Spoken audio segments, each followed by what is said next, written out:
Episode Stripped. Tong hali to'liq yorishmagan edi.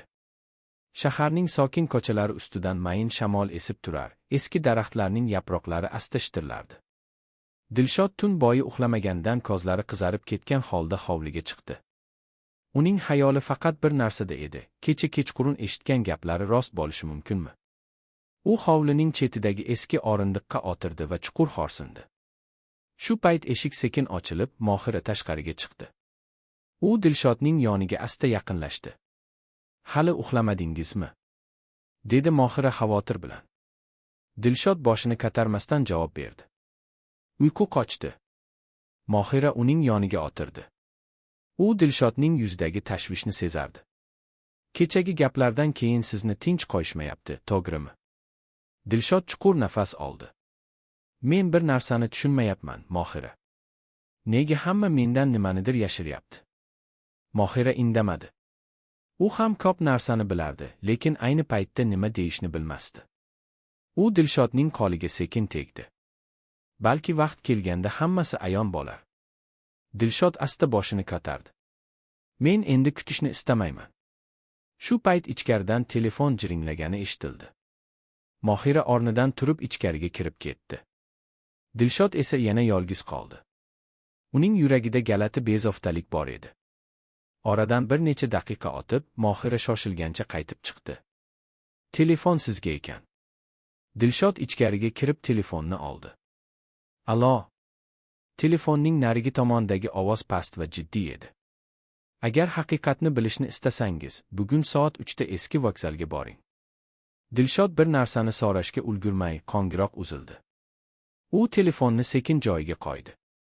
Mohira unga tikilib turardi. "Kim ekan?" "Bilmayman." "Nima dedi?"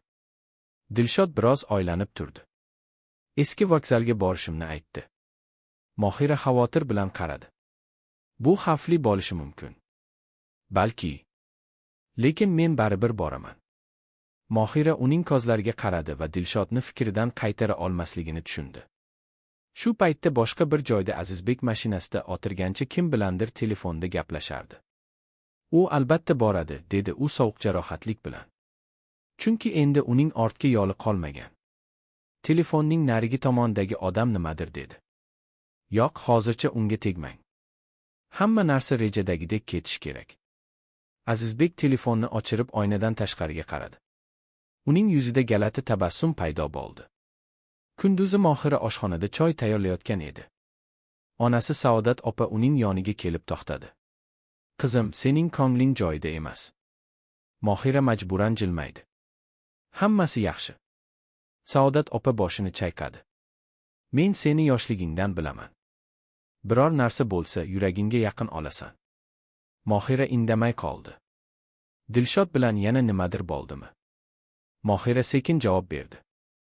"Men undan qo'rqyapman, ona." "Nimadan?" "U haqiqatni izlayapti. Lekin bu yo'l uni yomon joyga olib borishi mumkin." Saodat opa qizining qo'llarini ushladi. "Ba'zan odam haqiqatni bilmasligi yaxshiroq bo'ladi." Mohira chuqur xo'rsindi. Lekin endi juda kech. Soat 3 ga yaqinlashganda Dilshod eski vokzal tomon yo'l oldi. Bu joy anchadan beri tashlandiq edi. Devorlari yemirilgan, oynalari singan bino odamga sovuq ta'sirot berardi. U atrofga sinchiklab qaradi. Birdan orqadan bir ovoz eshitildi. "Baribir keldingmi?" Dilshod ortiga o'girildi. Qarshisida qora kiyimdagi notanish erkak turardi. "Siz kimsiz?" Erkak sekin yaqinlashdi. "Men senga yordam bermoqchiman." "Nega?" "Chunki sen bilmayotgan narsalar juda ko'p." Dilshod jiddiy qaradi. "Gapni aylantirmang." Erkak cho'ntagidan eski surat chiqarib unga uzatdi. Dilshod suratga qarab qotib qoldi. Unda yosh bir ayol va kichkina bola tasvirlangan edi. "Bu surat sizda qayerdan?" "Chunki bu ayol sening onang." Dilshodning yuragi tez ura boshladi. "Siz nima deyapsiz? Senga aytilgan hamma gap yolg'on bo'lishi mumkin." Dilshod suratni qo'lida mahkam ushladi. "Menga hammasini tushuntiring." Erkak atrofga qaradi. "Bu yer xavfsiz emas."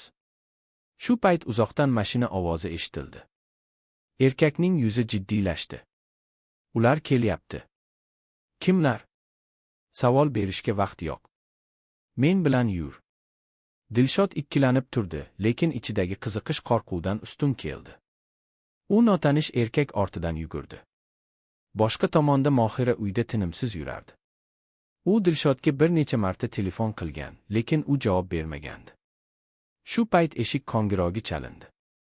Mohira yugurib borib eshikni ochdi. Eshik oldida Azizbek turardi. Salom. Mohira sovuq ohangda javob berdi. Sizga nima kerak? Azizbek jilmaydi. Men shunchaki yordam bermoqchi edim. Sizning yordamingiz kerak emas. Azizbek bir qadam oldinga tashladi. Dilshod qayerda ekanini bilasizmi? Mohira xavotirlandi. Nega so'rayapsiz? Chunki u hozir xavf ostida. Mohiraning yuragi orqaga tortdi. Siz nimani bilasiz? Azizbek indamay turdi. Agar uni qutqarmoqchi bo'lsangiz, men bilan yuring. Mohira bir lahza o'ylanib qoldi. Agar siz yolg'on gapirayotgan bo'lsangizchi? Azizbek asta dedi. Unda vaqtni yo'qotamiz. Mohira ichkariga bir qarab oldi va oxiri rozi bo'ldi.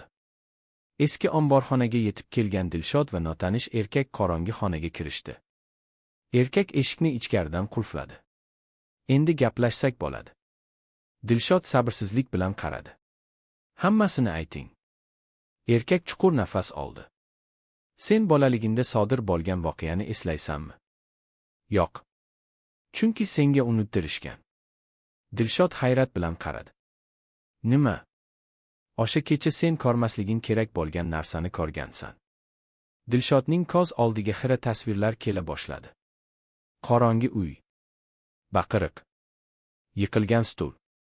Kimningdir yigisi. Men nimani ko'rganman? Erkak javob bermasdan stol ustiga eski hujjat qo'ydi. Avval buni o'qi. Dilshod qog'ozni olib o'qiy boshladi. Har bir qatordan keyin uning yuzi oqarib borardi. Bu bo'lishi mumkin emas. Lekin haqiqat shu. Dilshod boshini ushladi. Demak, men butun umr yolg'on ichida yashaganman. Erkak asta bosh irgadi. Shu payt tashqarida qadam tovushlari eshitildi. Erkak hushyor tortdi. Ular seni topdi. Dilshod eshik tomon qaradi. Endi nima qilamiz? Erkak stol ostidan kichkina kalit oldi. Orqa eshikdan chiqamiz. Ular shoshilgancha boshqa yo'lakka yugurishdi. Bu orada Mohira Azizbek bilan mashinada ketayotgan edi. Siz nega menga yordam beryapsiz? Dedi Mohira. Azizbek yo'ldan ko'z uzmay javob berdi. Chunki ayrim xatolarni tuzatish kerak. Qaysi xatolarni? Azizbek javob bermadi. Mohira esa tobora ko'proq shubhalana boshladi. Mashina eski sanoat hududiga kirib bordi. Atrof huvillab yotardi. Biz qayerga kelyapmiz? Sabr qiling. Shu payt uzoqdan baqiriq ovozi eshitildi. Mohira chochib ketdi. Bu Dilshodning ovozi emasmi? Azizbek mashinani to'xtatdi. Mashinadan tushmang. Lekin Mohira uni eshitmadi. U darhol tashqariga yugurdi. Qorong'i binoning ichida Dilshod va notanish erkak yugurib ketayotgan edi. Orqalaridan ikki kishi quvardi. Tezroq, dedi erkak. Dilshod nafasi qisilib yugurardi. Men boshqa yugura olmayman. To'xtasak seni tutishadi. Ular tor yo'lakdan o'tib katta temir eshik oldiga kelishdi. Erkak kalitni chiqarib qulfni ochishga urindi. Ammo shu payt orqadan ovoz eshitildi. Qochib qutula olmaysiz. Dilshod ortiga qaradi. Qarshisida Azizbek turardi. Siz? Azizbek sekin yaqinlashdi. Men seni ogohlantirgandim. Notanish erkak Dilshodning oldiga chiqdi. Unga ishonma. Azizbek sovuq kuldi. Hali ham eski o'yinlaringni tashlamadingmi? Dilshod ikkisiga navbat bilan qarardi. Kim menga rost gapiryapti? Azizbek chuqur nafas oldi. Men senga hammasini tushuntiraman. Yo'q, dedi notanish erkak. U yolg'onchi. Bir lahza ichida vaziyat keskinlashdi. Mohira esa uzoqdan hammasini ko'rib turardi. Dilshod, deb baqirdi u.